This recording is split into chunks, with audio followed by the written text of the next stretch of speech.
Hello बच्चों, कैसे हो आप सब। उम्मीद करता हूँ सब मस्त होगे, मज़े में होगे। तो दोस्तों, आज हम जो टॉपिक शुरू करने जा रहे हैं उसका नाम है फ्रिक्शन। तो न्यूटन्स लॉज ऑफ मोशन ख़त्म करने के बाद जो हमारा नेक्स्ट टॉपिक आ रहा है वो है फ्रिक्शन। अब ये फ्रिक्शन होता क्या है, पहले हमें समझना है कि ये फ्रिक्शन होता क्या है। तो देखो, कोई भी ऑब्जेक्ट, अगर सपोज मैं मान रहा हूँ कि कोई एक ब्लॉक है, ये एक ब्लॉक है मास m का, ठीक है, ब्लॉक है मास m का, और वो एक सरफेस पे रखा हुआ है, एक सरफेस पे रखा हुआ है, ग्राउंड पे रखा हुआ है। तो अगर मैं इसको इस डायरेक्शन में फोर्स लगा के पुश करूँगा या मूव करूँगा, तो इस ब्लॉक मास m पे मुझे एक पीछे की तरफ फोर्स लगेगा, पीछे की तरफ फोर्स लगेगा, और वो होगा फोर्स, उसका नाम है फ्रिक्शन। वो जो फोर्स होगा उसका नाम होगा फ्रिक्शन। अब ये देखो, ये फ्रिक्शन एक्चुअली है क्या। तो ये ब्लॉक मास m का मैं नीचे का पोर्शन, ये वाला पोर्शन मैं कंसिडर कर रहा हूँ। देखो, ये जब मैं पोर्शन कंसिडर करूँगा तो इसको जब हम माइक्रोस्कोपिक लेवल, छोटे लेवल पे देखेंगे तो कुछ ऐसा आता है, कुछ ऐसा आता है, ठीक है। अब मैं ग्राउंड सरफेस की बात करूं, अगर मैं इसको मैं यहाँ पे बनाऊं तो वो कुछ ऐसा आएगा, ठीक है, ऐसा आएगा, ठीक है, ऐसा आएगा। तो क्या होता है कि ये वाला जो सरफेस है, ग्राउंड सरफेस, और जो ब्लॉक का नीचे वाला सरफेस, वो एक दूसरे में इंटरलॉक हो जाते हैं, इंटरलॉक हो जाते हैं। इंटरलॉक होने की वजह से क्या होता है कि जो ब्लॉक m ग्राउंड के रेस्पेक्ट में रिलेटिवली आगे मूव करता है या पीछे मूव करता है, या मैं बोलूँ कि किसी डायरेक्शन में अगर ब्लॉक m ग्राउंड के रेस्पेक्ट में या जिस सरफेस पे रखा हुआ है उसके रेस्पेक्ट में अगर रिलेटिवली मूव करता है, तो एक फोर्स लगता है जो कि उस मास m का रिलेटिव मोशन को अपोज करेगा, जो कि उस मास m के रिलेटिव मोशन को क्या करेगा, अपोज करेगा। तो देखो, अगर ये मास m, मैं फिर से बना रहा हूं, अगर ये मास m था, ठीक है, अब इसका मोशन किधर है, इधर है, इसका मोशन किधर था, इधर था, इधर के डायरेक्शन में एक्सेलरेट कर रहा था। तो इस पे जो फोर्स लगा, क्योंकि मास m का जो रिलेटिव मोशन है ग्राउंड के रेस्पेक्ट में आगे की तरफ है, किधर है, आगे की तरफ है, इधर है, तो इस पे जो फोर्स लगेगा, जो फ्रिक्शनल फोर्स लगेगा, वो रिलेटिव मोशन को अपोज करेगा। तो रिलेटिव मोशन को अपोज करने के लिए मुझे फोर्स किधर लगाना पड़ेगा, इधर। तो जो फ्रिक्शनल फोर्स लगेगा वो इधर लगेगा, ठीक है।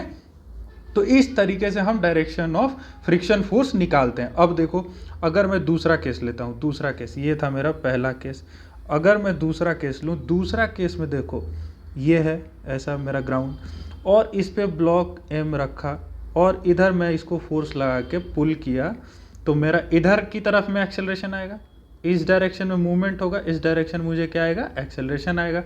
तो ये ब्लॉक m इस ग्राउंड सरफेस के रेस्पेक्ट में, इस ग्राउंड सरफेस के रेस्पेक्ट में किधर मूव कर रहा है, इस डायरेक्शन में मूव कर रहा है। तो अगर इस डायरेक्शन में मूव कर रहा है तो मेरा जो फ्रिक्शनल फोर्स लगेगा, किस डायरेक्शन में लगेगा, इस डायरेक्शन में।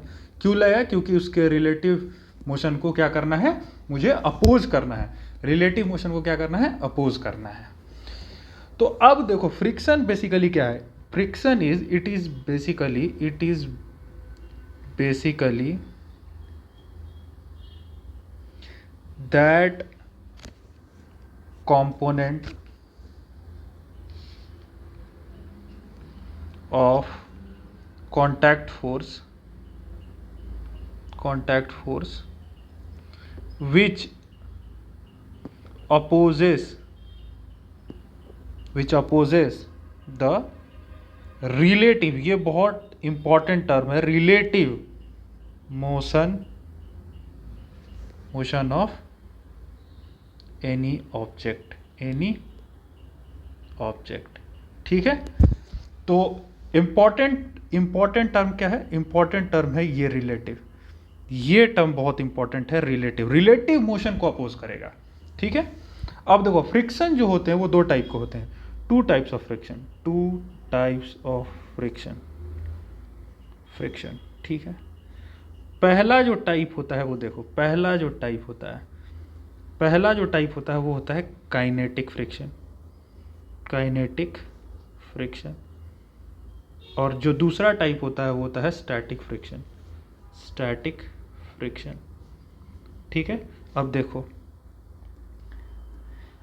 काइनेटिक फ्रिक्शन कब लगता है और स्टैटिक फ्रिक्शन कब लगता है ये हम देखेंगे।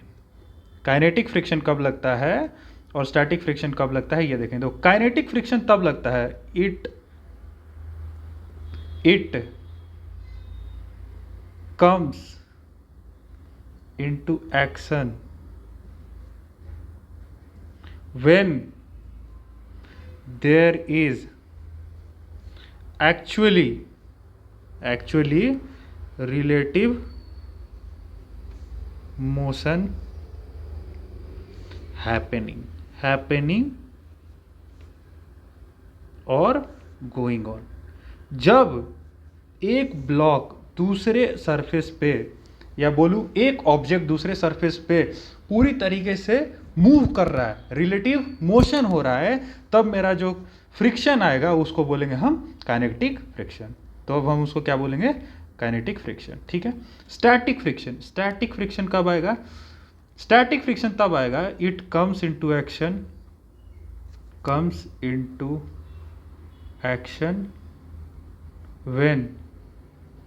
when there is tendency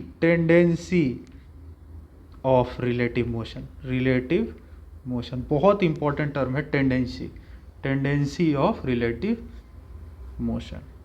देखो ये जो टेंडेंसी है ना, ये बहुत ही इंपॉर्टेंट टर्म है। यहाँ पे है टेंडेंसी और यहाँ पे है एक्चुअल रिलेटिव मोशन। ये बहुत इंपॉर्टेंट टर्म है। जब एक्चुअल रिलेटिव अगर सच में अगर मोशन हो रहा होगा तब हमें जो फोर्स लगेगा वो काइनेटिक फ्रिक्शन लगेगा। लेकिन अगर जस्ट टेंडेंसी है, मूव करने की ऑब्जेक्ट की टेंडेंसी है लेकिन मूव नहीं कर रहा है, तब उस केस में मेरा जो फोर्स लगेगा क्या लगेगा, स्टैटिक फ्रिक्शन लगेगा। क्या लगेगा, स्टैटिक फ्रिक्शन लगेगा। अब देखो इनकी वैल्यू क्या होती है।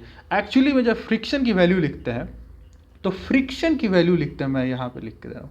अगर मेरा ब्लॉक M यहाँ पे है, ब्लॉक M यहाँ पे है, M यहाँ पे है, तो इसका ब्लॉक M है, ये रहा नीचे की तरफ फोर्स mg। ऊपर की तरफ कौन सा फोर्स लगेगा, नॉर्मल। ऊपर की तरफ कौन सा फोर्स लगेगा, नॉर्मल।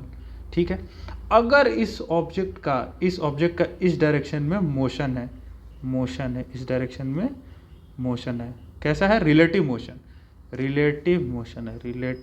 बहुत इंपॉर्टेंट टर्म है रिलेटिव मोशन। तो जो मेरा फ्रिक्शन का डायरेक्शन होगा वो कैसा होगा, किधर होगा, इधर होगा। फ्रिक्शन का डायरेक्शन जो होगा इधर होगा। और जो फ्रिक्शन की वैल्यू दी जाएगी वो क्या होगी, mu is the friction constant into normal. जो भी नॉर्मल फोर्स लगेगा उस सरफेस पे, उस ऑब्जेक्ट पे, by the normal force exerted by the surface on the object, at that surface the friction applied on the object is given by mu into n। बहुत important terms है, जो भी मैं बोल रहा हूँ एक एक लाइन इंपॉर्टेंट है। उस सरफेस पे हमें नॉर्मल देखना है, यहाँ पे हमें नॉर्मल देखना है कितना लग रहा है, और उसी सरफेस पे मेरा जो फ्रिक्शन होगा उसको मैं लिखूंगा म्यू इंटू एन से। ठीक है, म्यू इंटू एन से। अब देखो जब काइनेटिक फ्रिक्शन होगा तो काइनेटिक फ्रिक्शन के केस में क्या होता है, जो मेरा जो कांस्टेंट है फ्रिक्शन कोफिशिएंट ऑफ फ्रिक्शन जो होता है वो होता है म्यू के is the coefficient of friction, coefficient of friction. तो यहाँ पे जो मेरा काइनेटिक फ्रिक्शन लगता है एफ के, उसको हम बोलते हैं म्यू के इंटू एन से, म्यू के इंटू एन से। यहाँ पे जो मेरा स्टैटिक फ्रिक्शन होता है, तो स्टैटिक फ्रिक्शन के केस में मेरा जो म्यूएस होता है कोफिशिएंट ऑफ फ्रिक्शन, तो यहाँ पे जो मेरा स्टैटिक फ्रिक्शन लगता है which is mu s into N से। अब मैं एक इंपॉर्टेंट कॉन्सेप्ट डिफाइन करने जा रहा हूँ। देखो ये है एफ के मेरा, ठीक है, और ये है मेरा एफ एस। ठीक है, एफ एस मैंने क्या बताया कि जब ऑब्जेक्ट उसके टेंडेंसी में रहेगा, मूव करने के टेंडेंसी में रहेगा, अभी मूव नहीं कर रहा है, रेस्ट पे ही है, तो एफ एस जो है उस पर फ्रिक्शन लगेगा, स्टैटिक फ्रिक्शन लगेगा। तो एफ एस जो है is the maximum friction which the surface can apply. Static friction is the, F S is the maximum, is the maximum friction that a surface can apply। देखो मैं बताता हूँ, देखो यहाँ पे मैं बोल रहा हूँ, देखते जाओ। यहाँ पे मैं बोल रहा हूँ एक ब्लॉक रखा हुआ है, किस पे? एक सरफेस पे रखा हुआ है। देखो एक सरफेस है ऐसा, इस पे रखा हुआ है। अब मैं क्या कर रहा हूँ, यहाँ पे देखो, यहाँ पे जो है म्यू के की वैल्यू है 0.4 और म्यू एस की वैल्यू है 0.5। और मैं क्या बोल रहा हूँ, इधर मैं फोर्स एग्जर्ट कर रहा हूँ और यहाँ पे जो मेरा फोर्स लगेगा कौन सा लगेगा, इस डायरेक्शन में जो मेरा फोर्स लगेगा वो कौन सा लगेगा। अगर मैं इधर फोर्स अप्लाई कर रहा हूँ तो मेरा रिलेटिव मोशन किधर होगा, इधर ही होगा। तो मेरा फ्रिक्शनल फोर्स किधर लगेगा, इधर लगेगा। कितना लगेगा, F, उसको मैं बोल रहा हूँ F से। इसका मास है 10 kg, ठीक है, 10 kg। नीचे की तरफ क्या लगेगा, mg मतलब कितना, 10 × g, कितना होगा 100। ऊपर की तरफ फोर्स कितना लगेगा, नॉर्मल, कितना लगेगा n, उसको मैं बोल रहा हूँ n से, ठीक है, n से। अब देखो मैं एक चार्ट बना रहा हूँ, बहुत इंपॉर्टेंट चार्ट है समझने के लिए कि कब कौन सा फ्रिक्शन लगेगा। ये देखो, ठीक है। अब मैं बोल रहा हूँ, यहाँ पे मैं लिख रहा हूँ फोर्स अप्लाइड, यहाँ पे मैं लिख रहा हूँ फ्रिक्शन और यहाँ पे मैं लिख रहा हूँ स्टेट क्या है, मतलब मोशन में है या रेस्ट में है, ठीक है। अब देखो मैं फोर्स F जो अप्लाइड है, ये F फोर्स अप्लाइड है और ये है फ्रिक्शन। तो अगर मैं फोर्स बोलूँ F मैंने अप्लाई किया, देखो पहले मैं क्या करूँगा, म्यू के से मैं F के निकाल लूँगा। F के कितना होगा भैया, F के होगा सर 0.5 म्यू के इंटू नॉर्मल कितना होगा सर, नॉर्मल ऊपर y डायरेक्शन में इक्विलिब्रियम लगाऊंगा तो नॉर्मल इक्वल टू mg आएगा। तो m कितना है 10 × g मतलब 10 × 10 100। तो यहाँ से आ गया 0.4 × 100, 0.4 × 100 कितना, मतलब 40 न्यूटन, ठीक है। Fs स्टैटिक फ्रिक्शन कितना आएगा, 0.5 × नॉर्मल, कितना आया भैया 0.5 × 10 मतलब कि 0.5 × 10 × 10 मतलब कि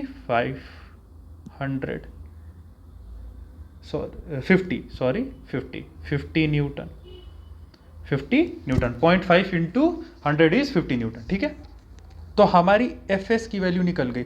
अब मैंने एक इंपॉर्टेंट पॉइंट बताया है कि Fs is the maximum friction which can surface exert on the block। Fs is the maximum friction which the surface can exert। तो F maximum मुझे पता है कितना exert कर सकता है, 50 न्यूटन। कब तक, जब तक कि ऑब्जेक्ट टेंडेंसी में हो मूव करने के लिए, तब तक मेरा जो स्टैटिक फ्रिक्शन की वैल्यू हो सकती है वो 0 से लेकर के कितनी हो सकती है, 50 न्यूटन तक हो सकती है। अगर मैंने यहाँ पे फोर्स उससे ज़्यादा कर दिया तब मेरा ब्लॉक जो है वो मोशन में आ जाएगा। अगर ब्लॉक मोशन में आ गया तो मेरा फोर्स जो लगेगा वो अब कौन सा लगेगा, काइनेटिक फ्रिक्शन वाला फोर्स लगेगा। कौन सा फ्रिक्शन लगेगा, काइनेटिक फ्रिक्शन वाला फोर्स लगेगा। अब देखो यहाँ पे मैं बोल रहा हूँ F की वैल्यू मैंने सपोज 10 न्यूटन रखी, तो 10 न्यूटन रखी तो मेरा फ्रिक्शनल फोर्स कौन सा लगेगा। अभी भी देखो अगर 10 न्यूटन लगाए तो मेरा स्टैटिक फ्रिक्शन कितना है, 50 न्यूटन तक जा सकता है। तो 50 न्यूटन से पहले ही मेरा ये जो स्टैटिक फ्रिक्शन लग जाएगा वो कितना लगेगा, 10 न्यूटन लगेगा, ताकि उसको क्या करे, अपोज कर दे, मोशन से रोक दे मूव करने से। टेंडेंसी बन रही है, देखो एफ मैंने जैसे ही 10 लगाया तो टेंडेंसी बनी, जैसे ही टेंडेंसी बनी तो स्टैटिक फ्रिक्शन लगा। अब स्टैटिक फ्रिक्शन मैक्सिमम कितना लग सकता है? 50। 0 से 50 तक उसके बीच में कितना भी लग सकता है। तो अगर मुझे इसको मूव करने से रोकना है तो कितना लगेगा? 10 न्यूटन लग जाएगा। स्टेट क्या हो गया? रेस्ट में। अब मैंने लगाया 40 न्यूटन, 40 न्यूटन फोर्स लगाया, 40 न्यूटन लगाया, फिर भी मेरा जो स्टैटिक फ्रिक्शन का फोर्स का मैक्सिमम वैल्यू 50 है, तो मेरा यहाँ पे 40 लग जाएगा, 40 लगेगा। अभी भी क्या है? रेस्ट में है। फ्रिक्शन कौन सा लगा है? मैं यहाँ पे एक और कॉलम बना देता हूँ, टाइप ऑफ फ्रिक्शन लिखता हूँ, ठीक है। फ्रिक्शन कौन सा लगा है यहाँ पे लिख रहा हूँ फ्रिक्शन। देखना इंपॉर्टेंट है, बहुत इंपॉर्टेंट है इसको समझना। अगर इसको समझ गए तो पूरा फ्रिक्शन समझ में आ जाएगा। अगर इसको समझ गए तो पूरा फ्रिक्शन समझ में आ जाएगा, फ्रिक्शन समझ में आ जाएगा, ठीक है। अब यहाँ पे जो पहले में फ्रिक्शन लगा था, कौन सा फ्रिक्शन लगा था? Static friction. यहाँ पे भी स्टैटिक फ्रिक्शन, ठीक है। अब देखो, अब मैंने फोर्स को बढ़ाया और फोर्स को बढ़ा करके कितना कर दिया? 50 न्यूटन, 50 न्यूटन कर दिया।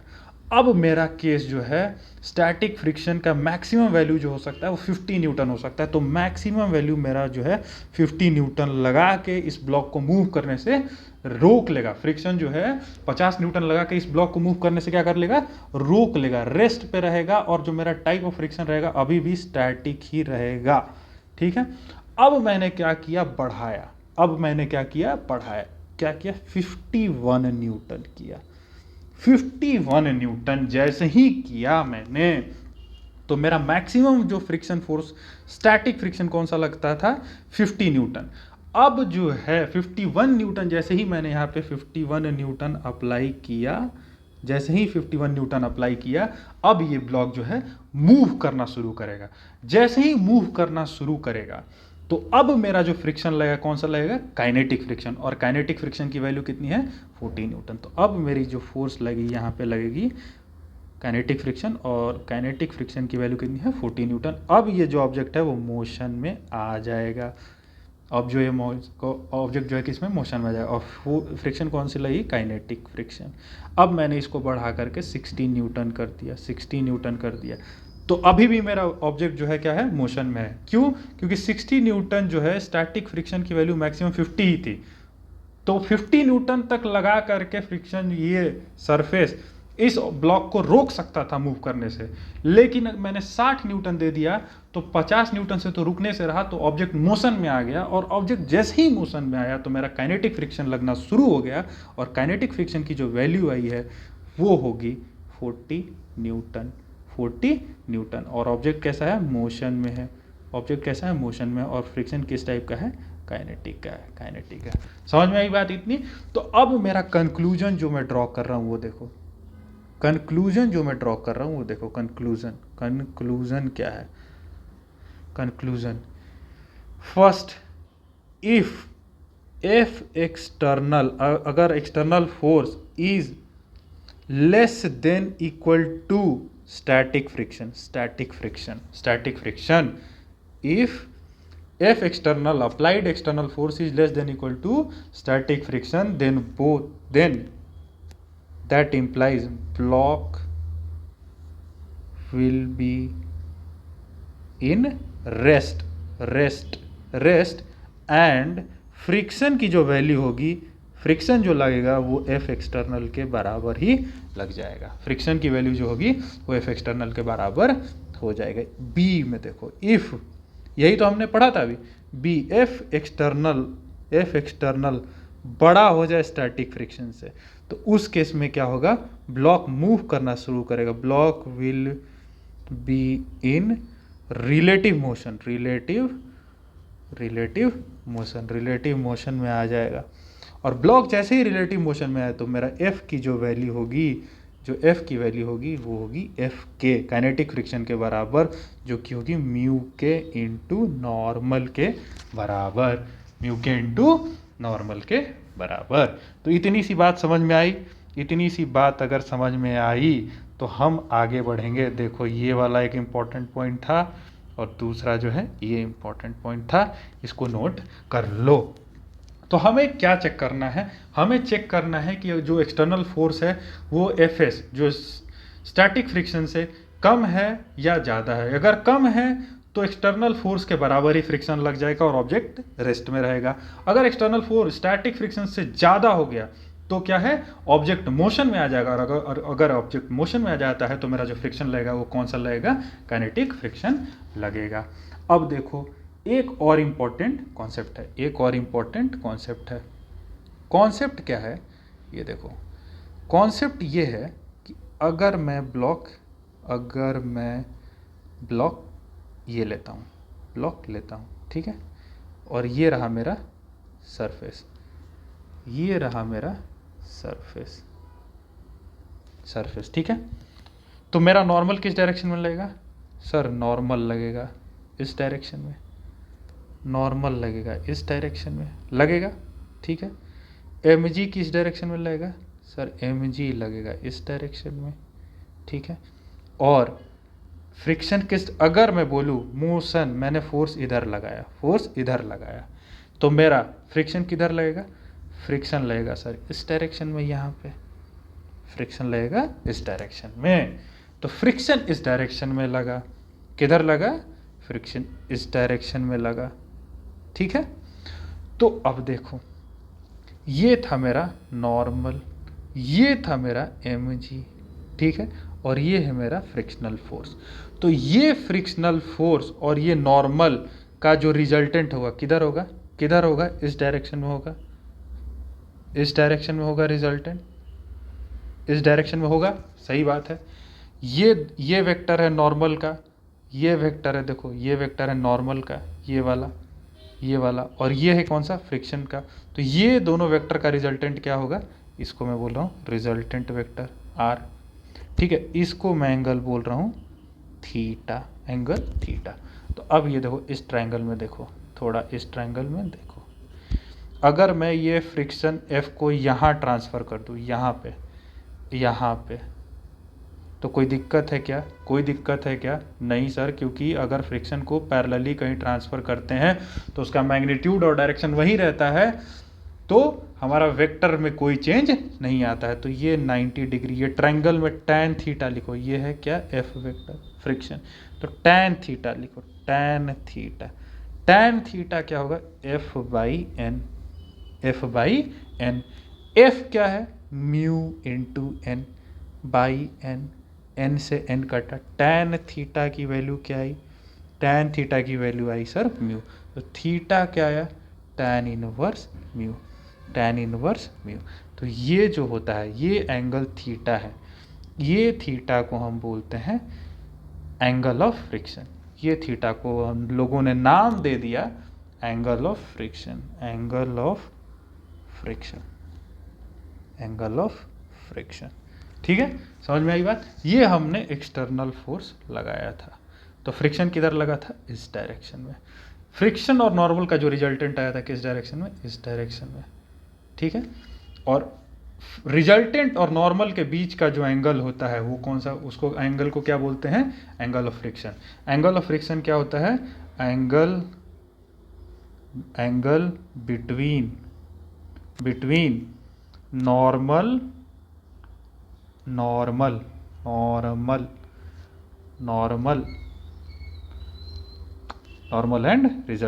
नॉर्मल एंड रिजल्टेंट, ठीक है, उसको क्या बोलते हैं, एंगल ऑफ फ्रिक्शन, ठीक है। तो इतने कॉन्सेप्ट को पढ़ने के बाद हम अब अगले टॉपिक पे, अगले क्वेश्चंस में इन सब कॉन्सेप्ट को यूज करेंगे, अप्लाई करेंगे। तो एक बार रिकैप कर लेते हैं। यहाँ पे देखो हमारा जो स्टैटिक फ्रिक्शन होता है वो क्या होता है, म्यू एस इंटू एन, जो कि क्या होता है, मैक्सिमम फ्रिक्शन अप्लाइड, ठीक है। मेरा काइनेटिक फ्रिक्शन क्या होता है, म्यू के इंटू एन। कब होता है, जब बॉडी रिलेटिव मोशन में हो। और ये कब होता है, जब टेंडेंसी ऑफ मोशन हो, तब होता है, ठीक है, सही बात है। चलो, तो अब हम अपने इस जो भी पढ़ा, जो भी कॉन्सेप्ट पढ़ा उसको हम अप्लाई करेंगे। देखो, a body of mass 2 kg, a body of mass 2 kg is lying on a rough inclined plane. ठीक है भाई, रफ इंक्लाइंड प्लेन हम बना लेंगे। क्या करेंगे? बना लेंगे। देखो, इधर मैंने बना लिया, इधर मैंने बना लिया, ये रफ इंक्लाइंड प्लेन है। सही बात है, सही बात है सर। अब मैंने इस रफ इंक्लाइंड प्लेन पे क्या बोला? एक मास 2 kg का रखा हुआ है। 2 kg is lying on a rough inclined plane. यहाँ पे find the magnitude of the force parallel to the inclined plane needed to make the block move up the inclined plane. यहाँ पे एक ब्लॉक रखा हुआ है, देखो यहाँ पे एक मास m रखा हुआ है। अब बोल रहा है कि इस पे कितना एक्सटर्नल फोर्स लगाया जाए कि ये ब्लॉक जो है जस्ट मूव कर जाए, जस्ट ऊपर की तरफ मूव करे। ये जो थीटा दिया हुआ है, कितना दिया हुआ है? 30 डिग्री। देखो, ठीक है। अब ये ऊपर की तरफ मूव करेगा, ऊपर की तरफ जब मूव करेगा सर, तो इस पर फ्रिक्शन किधर लगेगा? फ्रिक्शन किधर लगेगा? फ्रिक्शन लगेगा नीचे की तरफ, नीचे की तरफ। क्यों? क्योंकि रिलेटिव मोशन को अपोज करेगा, तो ये लगा फ्रिक्शन। ठीक है। नॉर्मल किधर लगेगा? नॉर्मल लगेगा perpendicular to the surface, normal. mg किधर लगेगा? mg लगेगा नीचे की तरफ, mg। ठीक है, mg। अब बोल रहा है एक्सटर्नल फोर्स की वैल्यू बताओ, कितना लगाओगे कि ये जस्ट मूव करना शुरू कर दे। ठीक है, यही तो पूछ रहा है, यही पूछ रहा है। अब देखो, मैं बता रहा हूँ, यहाँ से इसको करो एक चीज़ रिजॉल्व, mg को रिजॉल्व करोगे इधर तक, इस साइड में कितना कंपोनेंट आता है? mg cos थीटा आता है। इधर के डायरेक्शन में, इधर के डायरेक्शन में mg का कितना कंपोनेंट आता है? mg साइन थीटा आता है। ये तो सिंपल है, रिजॉल्व करना तो पता ही है, बता भी चुका हूँ। ये देखो, ये है थीटा, ये है 90, ये है 90 माइनस थीटा, तो ये है थीटा, ये है थीटा, तो ये है थीटा। तो इधर के डायरेक्शन में कितना है? mg cos theta. इधर के डायरेक्शन में कितना है? mg sine theta. तो नॉर्मल के वैल्यू क्या आई मुझे? नॉर्मल अगर y डायरेक्शन में इक्विलिब्रियम लगाऊं तो नॉर्मल की डायरेक्शन, नॉर्मल की वैल्यू क्या आएगी? mg cos theta. ठीक है, नॉर्मल की वैल्यू क्या आएगी? mg cos theta. फ्रिक्शन क्या आएगा? फ्रिक्शन आएगा mu into N, mu into N. तो म्यू इंटू एन। अब मैं बोल रहा हूँ फ्रिक्शन की मैक्सिमम वैल्यू कितनी आएगी? फ्रिक्शन की मैक्सिमम वैल्यू क्या आएगी सर? स्टैटिक फ्रिक्शन के बराबर होता है, जो कि म्यू एस इंटू एन होता है। म्यू एस कितना दिया हुआ है? 0.2। एन की वैल्यू क्या है? mg cos theta, mg cos theta. ठीक है, फ्रिक्शन आ गया। अब मैं इस डायरेक्शन में क्या करूंगा? इक्वेशन ऑफ मोशन लगाऊंगा। वाई डायरेक्शन में लगा लिया, अब एक्स डायरेक्शन में लगाऊंगा। एक्स डायरेक्शन में मैं देखूंगा कि समेशन ऑफ नेट फोर्स क्या है भैया? मास इंटू एक्सेलरेशन होता है, मास इंटू एक्सेलरेशन 0 है। एक्सेलरेशन क्या है? 0 है। अभी जस्ट मूव ही किया है, शुरू करना। तो एफ एक्सटर्नल क्या है? एफ एक्सटर्नल ऊपर की तरफ, माइनस नीचे की तरफ क्या है? फ्रिक्शन, माइनस नीचे की तरफ क्या है? mg sine theta equal to कितना? 0, इक्वल टू 0। तो एफ एक्सटर्नल की वैल्यू आई कितनी? एफ क्या है? फ्रिक्शन कितना है? 0.2 into mg cos theta plus इधर mg साइन थीटा। ठीक है, अब हमें कुछ नहीं करना है, कुछ नहीं करना है। क्या करना है? 0.2, m की वैल्यू कितनी है? 2, g की वैल्यू 10, cos 30 कितना होता है? √3/2 प्लस m की वैल्यू कितनी है? 2, g की वैल्यू कितनी है? 10, साइन 30 की वैल्यू कितनी है? 1/2। सिंपल है, 2 से 2 गया, 2 से 2 गया। ठीक है, 0.2 इंटू 10, 2 इंटू √3 की वैल्यू 1.73 प्लस 10 इंटू 1 10। तो ये कितना हो गया? 1.73 इंटू 2 कितना हो गया? 3.4 के आसपास आएगा, समथिंग 3.4 के आसपास, प्लस 10, ये आ गया कितना? 13.4 न्यूटन अप्रॉक्सीमेटली आ गया 13.4 न्यूटन के बराबर, अप्रॉक्सीमेटली 13 न्यूटन के बराबर आ गया। अब देखो, find the magnitude of the force parallel to the inclined plane needed to make the block move up the inclined plane. अब बोल रहा है find the force needed to move the block down the incline plane, कितना, down the incline plane. तो फिर से मैं एक ब्लॉक बनाऊँ, फिर से मैं एक ये बनाऊंगा, देखो ये बनाया, ये बनाया, अब मैंने यहाँ पे एक ब्लॉक बना दिया, यहाँ पे एक ब्लॉक बना दिया। अब देखो यहाँ से जो मेरा mg नीचे की तरफ लगेगा, ठीक है, mg नीचे की तरफ यहाँ पे लगेगा नॉर्मल, और इधर के डायरेक्शन में मेरा मोशन हो रहा है, तो इधर डायरेक्शन, इधर कितना लगेगा, mg sine theta, mg sine theta, mg sine theta, और इस डायरेक्शन में क्या लगता है, mg cos theta, cos theta. तो नीचे इस डायरेक्शन में मोशन होगा, किस डायरेक्शन में मोशन होगा, इस डायरेक्शन में मोशन होगा, इस डायरेक्शन में, इस डायरेक्शन में मोशन होगा, तो फ्रिक्शन किधर लगेगा, इधर लगेगा सर, इधर लगेगा।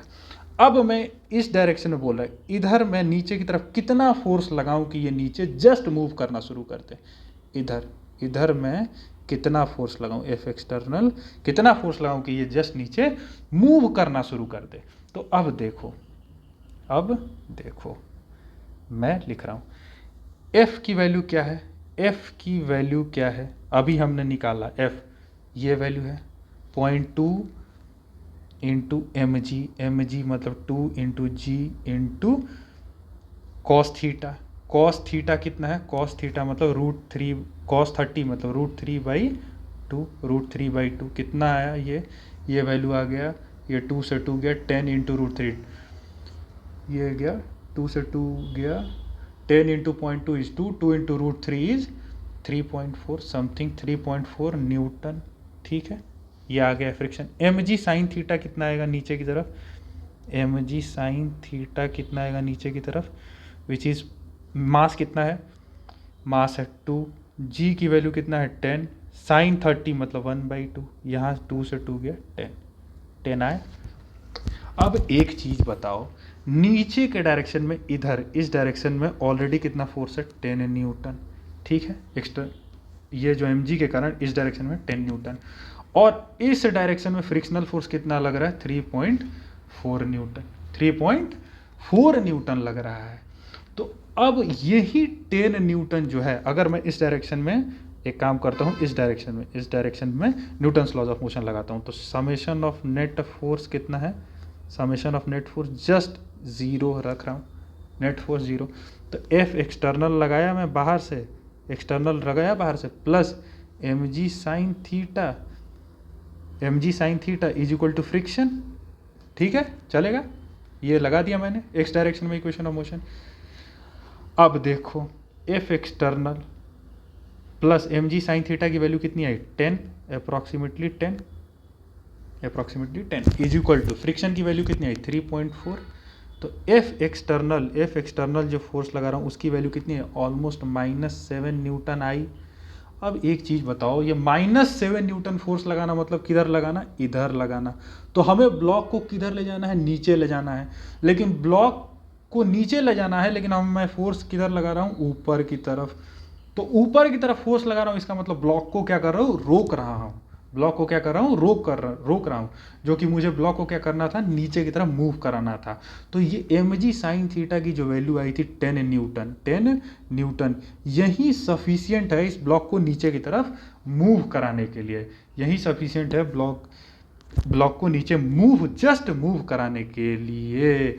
तो एफ एक्सटर्नल जो मुझे लगाना पड़ेगा, वो 0 न्यूटन लगाना पड़ेगा, क्योंकि यही सफिशियंट है, ये जो mg साइन थीटा वाला कंपोनेंट है, it is sufficient enough to move the block into downward direction, ठीक है, समझ में आई बात। पहले वाले केस में क्या था, पहले वाले केस में ये mg साइन थीटा जो था और फ्रिक्शन दोनों जो है ब्लॉक को नीचे ही मूव कर रहे थे, ऊपर ले जाने के लिए मुझे एक्सटर्नल फोर्स की जरूरत थी। तो वो एक्सटर्नल फोर्स की वैल्यू जो आई थी वो मेरी क्या आई थी, ये आई थी, एफ एक्सटर्नल फोर्स की वैल्यू जो आई थी वो 13.4 न्यूटन के आसपास आई थी। तो कॉन्सेप्ट समझना है कि रिलेटिव मोशन कैसे कराना है। अगर रिलेटिव मोशन समझ गए तो हम फिर उसके अकॉर्डिंग अपना फ्रिक्शन का फोर्स लगा सकते हैं, ठीक है। अब आते हैं अपने ये क्वेश्चन पे, देखो, consider the situation shown in figure, find the acceleration of the 1 kg block, the tension in the string attach to 0.5 kg, ठीक है, समझ में आई बात। तो इस पे देखो सिंपल है, कुछ नहीं करना है, कुछ नहीं करना है, कुछ नहीं करना है। इसमें क्या करो, यहाँ पे सीधे एफ पी टी बनाओ। यहाँ पे क्या लगेगा, एम जी। इसमें क्या लगेगा, टेंशन सपोज T1। यहाँ पे भी कौन सा फोर्स लगेगा, टेंशन T1। यहाँ पे भी फोर्स कौन सा लगेगा, इस ब्लॉक पे टेंशन T1, और इस ब्लॉक पे सॉरी टेंशन T2 सपोज यहाँ अज्यूम करूँ, यहाँ भी T2 अज्यूम कर रहा हूँ, ठीक है। टेंशन T2 अज्यूम कर रहा हूँ, और यहाँ भी ये T2, और यहाँ भी टेंशन T2, ठीक है। अब मैं बनाऊंगा, अब देखो ये इसका मैं एक्सेलरेशन नीचे की तरफ ले रहा हूँ A, और ये दोनों ब्लॉक को भी बोल रहा हूँ कि ये इधर मूव कर रहे हैं A से, तो इस पे फ्रिक्शन किधर लगेगा, इधर F, ठीक है। F, इस F1 इसको बोल रहा हूँ, इधर इस पे किधर फ्रिक्शन लगेगा, इसको बोल रहा हूँ F2 पीछे की तरफ, क्योंकि रिलेटिव मोशन किधर है, आगे की तरफ। तो F1 की वैल्यू निकाल लूँगा मैं। यहाँ पे नॉर्मल किधर लगेगा, इधर, इसको मैं बोल रहा हूँ N1। इस पे नॉर्मल किधर लगेगा, इधर, इस पे बोल रहा हूँ N2। तो N1 इज इक्वल टू क्या है, M1G कितना है, 1 × G, ठीक है। क्यों, क्योंकि इस पे लगेगा नीचे की तरफ Mg, ठीक है। इस पे भी लगेगा नीचे की तरफ क्या, Mg। तो N1 is equal to 1 × G, मतलब कितना, 10 न्यूटन, ठीक है। N2 भी कितना आएगा, N2 भी कितना आएगा, 1 × G, मतलब कि कितना, 10 न्यूटन, ठीक है, 10 न्यूटन। अब देखो N1 N2 आ गया, मतलब F1 कितना है, यहाँ से F1 कितना आया भैया, F1 जो आया वो mu into N1, mu into N1 sir. तो म्यू कितना है, 0.2, 0.2 इंटू 10, 0.2 इंटू 10 मतलब 2 न्यूटन, ठीक है। यहाँ पे F2 की वैल्यू कितनी आएगी, mu into N2, mu into N2, mu कितना है 0.2, तो 0.2 इंटू 10 कितना, 2 न्यूटन, ठीक है। F1 F2 भी है। अब मैं सब हर एक पे न्यूटन्स लॉज ऑफ मोशन लगा दूंगा, simple. Newton's laws of motion लगाया तो मैं इस पे, इस वाले ब्लॉक 0.5 वाले पे लगा रहा हूँ। देखो mg मतलब mg minus tension T1 is equal to 0.5 into acceleration, summation of net force is equal to mass into acceleration, simple है। तो मास कितना है, 0.5 इंटू जी, मतलब कि 0.5 इंटू 10 मतलब 5, minus T1 is equal to 0.5 into acceleration. ये इक्वेशन 1 हो गया, ठीक है। अब देखो इस वाले ब्लॉक पे लगा रहा हूँ, इस वाले ब्लॉक पे 1 kg वाले ब्लॉक पे, 1 kg वाले ब्लॉक पे लगा रहा हूँ, तो टेंशन T1, पीछे की तरफ क्या है, टेंशन T2, फिर पीछे की तरफ क्या है, friction F2 is equal to mass into acceleration, mass कितना 1 इंटू एक्सेलरेशन क्या है A, तो T1 नहीं पता, T2 भी नहीं पता है, माइनस F2 पता है कितना 2 इज इक्वल टू एक्सेलरेशन, ठीक है। तो आ गया मेरा T1 minus T2 -2 is equal to acceleration, ठीक है। ये हो गया मेरा, ये कितना हो गया, दूसरा इक्वेशन। तीसरा इक्वेशन लिख रहा हूँ मैं, देखो T इस वाले ब्लॉक पे, T2 इस वाले ब्लॉक पे, T2 minus F1 is equal to कितना, मास इंटू एक्सेलरेशन, मास कितना 1 इंटू एक्सेलरेशन क्या है A। तो ये हो गया मेरा थर्ड। तो थर्ड वाले को मैं लिख रहा हूँ फिर से, देखो थर्ड वाले को मैं लिख रहा हूँ फिर से, T2, क्योंकि F1 की वैल्यू पता है, F1 कितना है 2 इज इक्वल टू एक्सेलरेशन। ये हो गया मेरा थर्ड इक्वेशन, ठीक है, थर्ड इक्वेशन हो गया। अब देखो अब मैं T2 की वैल्यू क्या करूँगा, इधर रखूँगा, T2 की वैल्यू यहाँ पे रखूँगा, यहाँ पे सब्स्टिट्यूट किया।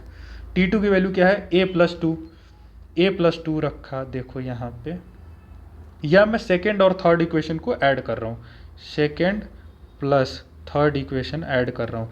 तो T2 minus T2 plus T2 गया, T1 माइनस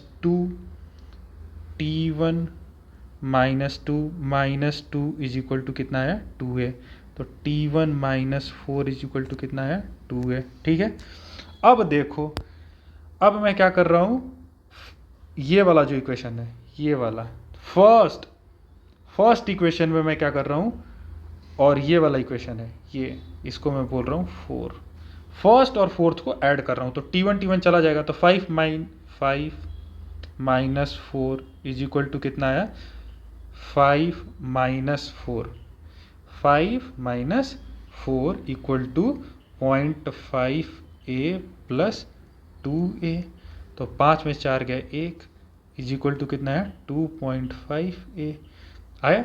तो एक्सेलरेशन की वैल्यू कितनी आई, 1/2.5, तो ये कितना है 1/2.5 इज 10 बाई 25, तो ये आ गया 5 दूनी 10, 50 25, तो ये आ गया 2/5 इज व्हाट 0.4 मीटर पर सेकेंड स्क्वायर, 0.4 मीटर पर सेकेंड स्क्वायर। तो एक्सेलरेशन आ गया। तो यही पूछा था, फाइंड द एक्सेलरेशन पूछा था, calculate the acceleration of 1 kg block.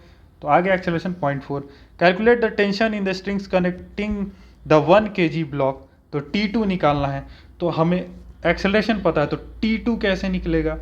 T2 का ये है फॉर्मूला, देखो ये है।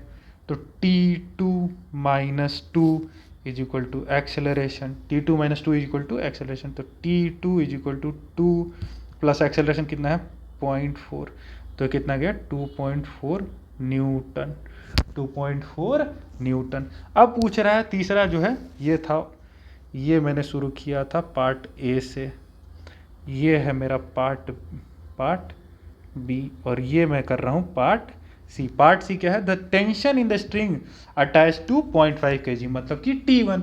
तो T2 निकल गया, T1 निकालना है। तो T1 कहाँ से निकल जाएगा? इस वाले इक्वेशन से निकल जाएगा। सर क्या है 0.5 minus T1 is equal to 0.5 into acceleration. Acceleration कितना है 0.4, ठीक है। तो ये कितना आ गया 5 माइनस T1, ये कितना आ गया 5 4 जा 20, तो 20 0.2 आ गया, 0.2 आ गया। तो T1 की वैल्यू कितनी आ गई 5 माइनस 0.2, तो T1 की वैल्यू क्या आ गई 4.8 न्यूटन। समझ में आई बात? समझ में आई बात। तो अपना ये सवाल हो गया। ये है T1, ठीक है, और ये है T2, ये है T2, और ये है मेरा एक्सेलरेशन, ठीक है। तो ये तीनों हमने निकाल लिया। मेन कॉन्सेप्ट क्या था? मेन कॉन्सेप्ट था ये, रिलेटिव मोशन के अपोजिट में ये जो फोर्स लग रहा है F1 और F2, और उसके बाद तो simple Newton second law of motion लगा देना है, ठीक है। तो इस तरीके से हम क्वेश्चन को ये कर लिए। अब हम बढ़ते हैं अपने अगले सवाल पे। ये सवाल देखो बहुत ही नॉर्मल सवाल है, लेकिन बहुत ही कंसेप्चुअल सवाल है, और ये हमारा फ्रिक्शन पे बहुत ही एक इम्पॉर्टेंट समझ जो है वो बनाता है।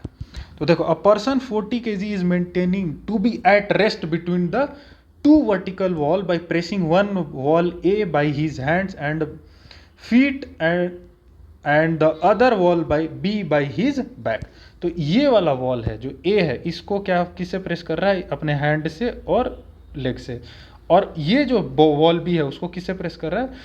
अपने बैक से। तो अब देखो पूछ क्या कह रहा है, assume the friction coefficient between the balls and the body to be 0.8 and that the limiting friction acts at all the contacts so that the person pushes the two walls with the equal force. पहला जो पूछ, देखो mu जो दिया है मेरा, वो कितना दिया हुआ है 0.8 दिया हुआ है। म्यू जो दिया है वो 0.8। पहला चीज जो बोल रहा है कि ये दिखाओ कि ये पर्सन जो है ये दोनों वॉल को एक ही फोर्स से पुश कर रहा है। अब मैं बनाऊंगा इस इंसान का फ्री बॉडी डायग्राम,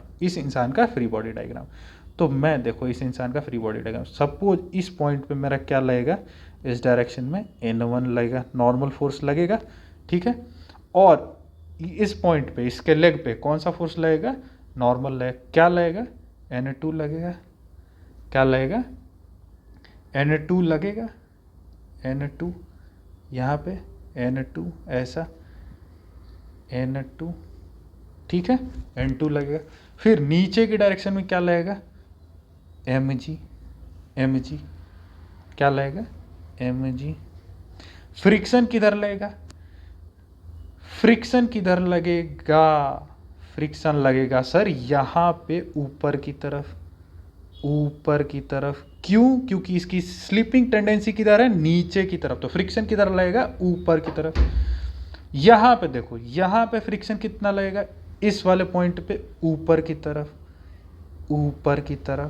क्यों लगेगा ऊपर की तरफ? क्योंकि जो मेरा रिलेटिव मोशन है वो किधर की तरफ है? नीचे की तरफ है। तो जो फ्रिक्शन लगेगा वो किधर लगेगा? ऊपर की तरफ लगेगा। यहाँ पे सपोज लगा F1 और यहाँ पे जो सपोज लगा F2, ठीक है। अब ये जो बॉडी है इक्विलिब्रियम में है, तो body is in equilibrium, is in equilibrium. तो अब बॉडी अगर इक्विलिब्रियम में है सर, तो मेरा समेशन ऑफ नेट फोर्स क्या होता है, समेशन ऑफ नेट फोर्स क्या होता है, 0 होता है कि नहीं होता है, होता है। तो मैं क्या करूँगा, समेशन ऑफ नेट फोर्स जो है उस एक इन एक्स डायरेक्शन क्या करूँगा, 0 करूँगा। तो summation of net force in x direction 0 किया, तो अगर मैं इस डायरेक्शन को देखो, इस डायरेक्शन को पॉजिटिव एक्स बोल रहा हूँ और ऊपर की डायरेक्शन को मैं पॉजिटिव वाई बोल रहा हूँ, पॉजिटिव वाई। तो देखो प्लस n1 लग रहा है, ठीक है, और माइनस n2 लग रहा है, इक्वल टू 0, तो यहाँ से मेरा जो n1 क्या है, इक्वल टू n2 के बराबर। n1 जो है वो किसके बराबर है, n2 के बराबर है। यही तो पूछा था, prove that so that the person pushes the two walls with the equal force, n1 equal to n2। अब बोल रहा है find the normal force exerted by either of the walls। ये n1 या n2 निकालना है, n1 क्या है और n2 यही पूछ रहा है क्या है। तो देखो अब मैं क्या कर रहा हूँ, y डायरेक्शन में समेशन ऑफ नेट फोर्स 0 करूँगा, समेशन ऑफ नेट फोर्स, क्योंकि y डायरेक्शन में भी सर कोई मूवमेंट नहीं है, is equal to 0। Summation of net force in y direction क्या करूँगा, 0 करूँगा।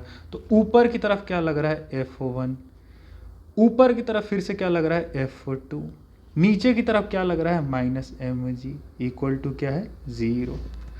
अब बताओ F1 की वैल्यू क्या होगी, यहाँ से F1 की वैल्यू क्या होगी सर, सो वो होगी म्यू इंटू n1।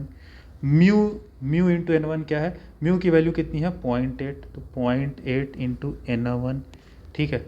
F2 की वैल्यू क्या है sir, mu into n2, mu कितनी है, 0.8, n2 कितना है, n2 है, और n1 और n2 क्या हमने यहाँ से निकाला, n1 और n2 बराबर है, तो इसको मैं F2 को ऐसे भी लिख सकता हूँ, F2 equal to 0.8 into n1, ठीक है।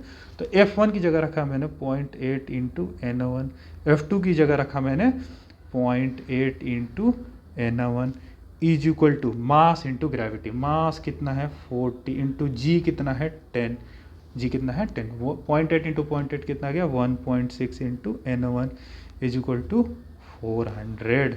तो n1 की वैल्यू कितनी आई, 400 डिवाइडेड बाई 16, 1.6, तो ये पॉइंट ऊपर लेके चला गया, ठीक है।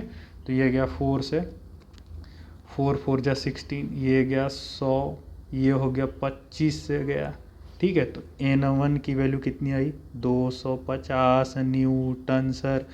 n1 और n2 दोनों बराबर, तो n1 equal to n2 equal to कितना था, 250 न्यूटन, ठीक है। तो इस तरीके से हमने इस क्वेश्चन का आंसर निकाला। कॉन्सेप्ट समझो क्या है, कॉन्सेप्ट सर इतना ही था, कॉन्सेप्ट इतना ही था कि इस मास, इस आदमी की, इस मास m की स्लीपिंग टेंडेंसी किधर थी, नीचे की तरफ थी। स्लीपिंग टेंडेंसी जो थी, स्लीपिंग टेंडेंसी किधर थी, नीचे की तरफ थी, इधर थी स्लीपिंग टेंडेंसी, इधर थी मेरी स्लीपिंग टेंडेंसी। तो फ्रिक्शन किधर लगेगा, हमेशा रिलेटिव मोशन को अपोज करेगा, ऊपर की तरफ लगेगा, F1 एंड F2। और F1 F2 का नेचर क्या होगा, F1 और F2 का नेचर क्या होगा सर, स्टैटिक होगा, स्टैटिक, क्योंकि रिलेटिव मोशन हो नहीं रहा है, जस्ट क्या है, टेंडेंसी है। तो F1 और F2 का नेचर भी हमने बता दिया सर कि क्या होगा, स्टैटिक भी हो गया, ठीक है। अब मैंने क्या किया, x डायरेक्शन में नेट फोर्स 0 किया, y डायरेक्शन में नेट फोर्स 0 किया, और x डायरेक्शन में नेट फोर्स 0 किया, तो मेरा क्या निकल के आया कि n1 और n2 जो है दोनों बराबर है, ये निकल के आया, ठीक है। और y डायरेक्शन में जब नेट फोर्स 0 किया तो n1 और n2 की वैल्यू आ गई। तो कॉन्सेप्ट बहुत सिंपल है, जिस डायरेक्शन में मोशन हो रहा है, रिलेटिव मोशन हो रहा है, उसके जस्ट अपोजिट डायरेक्शन में फ्रिक्शन लग जाएगा। तो हमने इस फ्रिक्शन के जो बेसिक क्वेश्चंस हैं, वो इंपॉर्टेंट क्वेश्चन इस कॉन्सेप्ट से कवर अप कर लिए हैं। और हम नेक्स्ट चैप्टर में या इसके नेक्स्ट लेक्चर में, हम अभी इसका एक और नेक्स्ट लेक्चर बचा हुआ है, उसके नेक्स्ट लेक्चर में हम देखेंगे कि दो ब्लॉक्स या 3 ब्लॉक्स अगर एक के ऊपर एक रखा हुआ है या किसी इंक्लाइंड प्लेन पे रखा हुआ है, तो उन प्रॉब्लम्स को कैसे सॉल्व करना है। तो तब तक से एंजॉय करिए, मस्त रहिए, क्वेश्चन लगाते रहिए और खूब पढ़ते रहिए। जय हिंद।